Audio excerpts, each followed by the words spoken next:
everyone আপোনালোক সকলো ভালে আছেনে কঁঠালৰ মুচি তৰকাৰী বনাম আজি কঁঠালৰ মুচি আঠা নলগোৱাকৈ কেনেদৰে কাটি ল'ব পাৰি মোৰ আগৰ ভিডিঅ'ত দিয়া আছে আপোনালোকে মোৰ তাত লিংক দিয়া আছে আপোনালোকে ভিডিঅ'টো খুলি চাব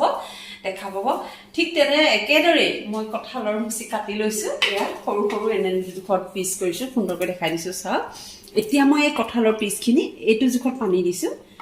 অলপ নিমখ দিছোঁ ইয়াত আৰু দি লৈ এইখিনি মই এটা হুইছেল অনাই লওঁ ঠিক আছে এইখিনি মই সিজাই লওঁ এনেদৰে সৰু সৰু পিচ কৰিছোঁ মই এয়া মই কুকাৰৰ পৰা টুকি ল'লোঁ কঁঠালৰ পিচকেইটা এতিয়া এয়া মই পানীখনত তেল গৰম হ'বলৈ দিলোঁ তেল গৰম হ'ল এইখিনি মই অকণমান ফ্ৰাই কৰি লওঁ ইয়াত মই অকণমান হালধি দি এইখিনি নিমখ যিহেতু মই মানে কুকাৰত দিছিলোঁ এইখিনি অকণমান ফ্ৰাই কৰি লওঁ পিচকেইটা ফ্ৰাই কৰোঁতে মই অকণমান হালধি দিওঁ একেবাৰে অকণমান দিওঁ পাছত দিম মই তাৰপিছত ফ্ৰাই কৰিবৰ কাৰণেহে দিছোঁ খুব ধুনীয়াকৈ তেলৰ লগত এইখিনি মিলাই ল'ব লাগে এয়া মই মাজে মাজে দুবাৰমান লৰাই দিছোঁ এইখিনি ফ্ৰাই কৰি লোৱা হৈছে আৰু প্ৰায় এয়া অকণমান ৰঙচুৱা কৰি মাংস বনালেও যেনেকৈ মানে লোকেল চিকেন বনাওঁতে মই যেনেদৰে অকণমান ফ্ৰাই কৰি লৈছিলোঁ সেই পদ্ধতিত মই আজি কঁঠালৰ মুচিটো বনাইছোঁ এয়া অকণমান ফ্ৰাই কৰি লৈছোঁ আৰু 1 মিনিটমানৰ পাছত এইখিনি মই ট্ৰান্সফাৰ কৰি ল'ম এখন ডিছলৈ এয়া চাওক অলপ অলপ ৰঙচুৱা হৈছে এইটো জোখত মই এই পিচকেইটা ফ্ৰাই কৰি ল'লোঁ এতিয়া গেছটো এই ডিছখনলৈ এয়া মই ট্ৰান্সফাৰ কৰি লওঁ এয়া অকণমান ৰঙচুৱা হোৱালৈ মই আজি এইটো ছিষ্টেমত বনাইছোঁ আপোনালোকে ডাইৰেক্ট তেলতো দিব পাৰে মই সকলো ধৰণৰ পদ্ধতিয়ে দেখাম আপোনালোকে ভিডিঅ'টো কিবা জানিবলৈ ইচ্ছা থাকিলে মোৰ কমেণ্ট ছেকশ্যনত জনাব তেতিয়া মই আপোনালোকে জানিব বিচৰা প্ৰশ্নটোৰ উত্তৰ দিবলৈ চেষ্টা কৰিম আৰু খুব সহজতে বনাওঁ মই সকলোৱে যাতে সহজকৈ বনাব পাৰে ইয়াত পুনৰবাৰ মই অকণমান তেল দিছোঁ বেছি নাই দিয়া এয়া চাওক অকণমান তেল দিছোঁ আৰু এইটো তেলটো গৰম হ'বলৈ দিওঁ ইয়াত মই জলকীয়া কেঁচা জলকীয়া দিম পাঁচফোৰণ দিম আৰু 3টা পিঁয়াজ মিহি মিহিকৈ কাটি দিম এয়া পিঁয়াজ মই সৰু সৰু পিঁয়াজ 3টা মিহিকৈ কাটি লৈছোঁ আৰু কেঁচা জলকীয়া 3টা দিছোঁ পাঁচফোৰণ দিছোঁ জুইটো অলপ কমাই দিওঁ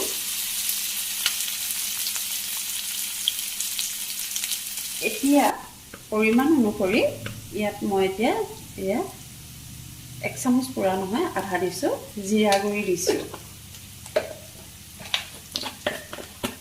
আৰু এয়া ইমান পৰিমাণৰ ধনিয়া গুড়ি দিছোঁ আৰু এইটো হৈছে ৰেড চিলি মোৰ এইবাৰ ৰেড চিলিটো মানে জ্বলা দেখোন এইটো কিবা কালাৰৰ কাৰণে আনিছিলোঁ সেয়েহে অকণমান দিছোঁ কালাৰৰ কাৰণে আচলতে অকণমান দিব লাগে কিন্তু মই আমাৰ ঘৰৰ মানুহখিনিয়ে জ্বলা বেছি নাখায় সেয়ে মানে এই যে ৰেড চিলিখিনি যিহেতু মোৰ মানে জ্বলা মই অলপ কমাই দিছোঁ আপোনালোকে জ্বলা খোৱাসকলে সৰহকৈ দিব পাৰে আৰু অলপ হালধি দি দিওঁ আৰু নিমখ যিহেতু আমি দিয়া আছে আৰু কিচেন কিং অলপ দি দিওঁ এইটো দিলে ভাল লাগিব টেষ্টটো একচুৱেলি মাংস বনাবলৈ আমি যেনেধৰণে যিটো প্ৰস্তুতি লওঁ সেই ধৰণে বনাব পাৰি অকণমান জুইটো বঢ়াই মই অকণমান লৰাই দিছোঁ আৰু ইয়াত এতিয়া অলপ পানী দি দিওঁ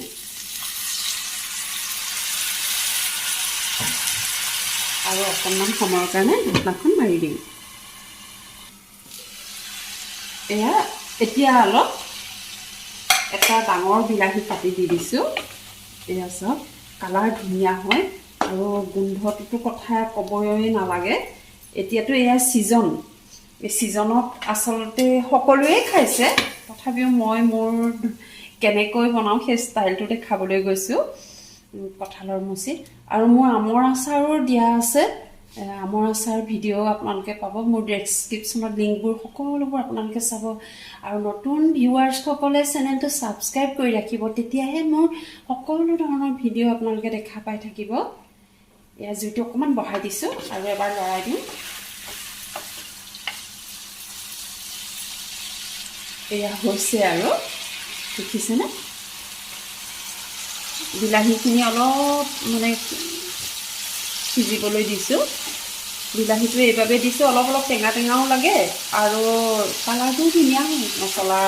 মানে দি দিছোঁ যে মছলা দিছোঁ যিহেতু ঘৰৰ বিলাহী এইবিলাক এয়া চাওক এইটো জোখতে মই এতিয়া এইখিনি দি দিছোঁ আৰু খুব সুন্দৰকৈ মই লৰাই দিওঁ যাতে প্ৰত্যেকটো পিছতে মছলা তেল লাগি যায় এয়া মই ধুনীয়াকৈ গোটেইখিনি মিক্স কৰি দিলোঁ আৰু অকণমান জুই মানে কমাই দিব লাগে আৰু জুইটো কমাই দি এতিয়া মই এইখিনি এনেদৰে অলপ সময় হ'বলৈ দিওঁ এয়া মই মাজে মাজে এনেদৰে লৰাই আছোঁ এয়া চাই কালাৰটো ধুনীয়া হৈছে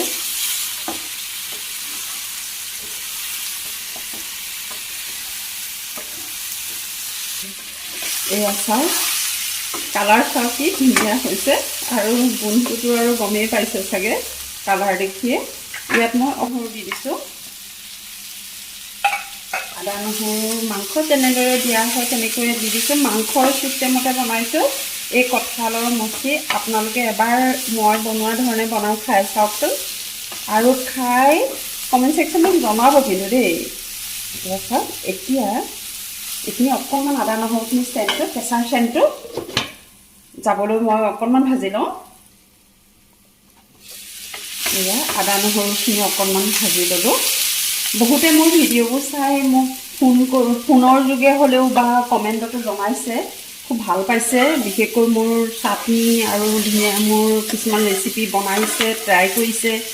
মোক জনাইছে খুব ভাল পাইছোঁ আপোনালোকৰ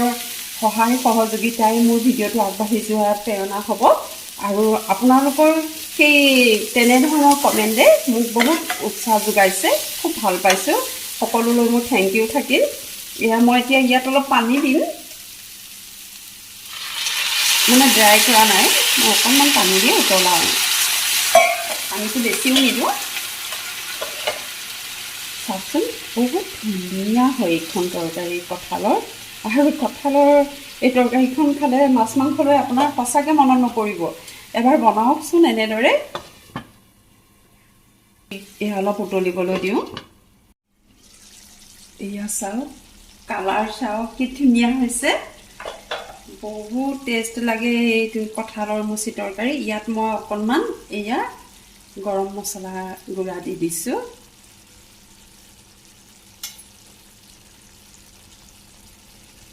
আৰু খুব ধুনীয়াকৈ এইখিনি মিক্স কৰি দিওঁ